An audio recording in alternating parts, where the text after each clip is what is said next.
Hello. അപ്പോൾ ഇത് ഞാൻ വീട്ടിലുള്ളൊരു വൈകുന്നേരം ഞാൻ കാണിച്ചു തരാം കേട്ടോ. ഏത് നേരം ചേച്ചിയുടെ കടയിൽ പോക്കാണ് എൻ്റെ പതിവ്. കാരണം ഞങ്ങളുടെ തൊട്ടപ്പുറത്തുള്ള കടയാണ്. എൻ്റെ മക്കൾക്കാണെങ്കിൽ ആ കട അവിടെ ഉള്ളത് കൊണ്ട് എന്തെങ്കിലും എപ്പോഴും വാങ്ങിക്കണമെന്ന് ഭയങ്കര ആഗ്രഹമാണ്.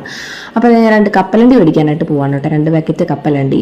അപ്പോൾ തൊട്ടടുത്തായതുകൊണ്ട് തന്നെ നമുക്ക് നല്ല ഉപകാരമാണ്.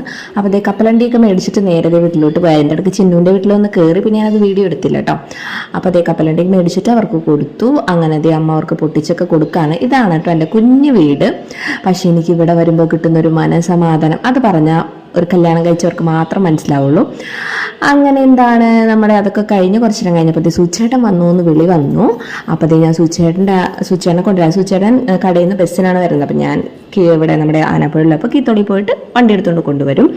അങ്ങനെ എന്ത് ചെയ്തു, ഞങ്ങൾ ഒരു റിമോട്ട് മേടിക്കാനായിട്ട് ഒരു കടയിൽ കയറിയതാണ് കേട്ടോ. അപ്പോൾ അവിടെയുള്ള നക്ഷത്രങ്ങൾ വെറുതെ ഒന്ന് വീഡിയോ എടുത്തുന്നുള്ളൂ. പിന്നെ ഞങ്ങൾ ഇവിടുത്തെ ശ്രീ കളേശ്വരയുടെ അപ്പുറം തന്നെ ഒരു നല്ല അടിപൊളി ജയ ഫുഡ്സ് എന്ന് പറഞ്ഞൊരു തട്ടുകടയുണ്ട്.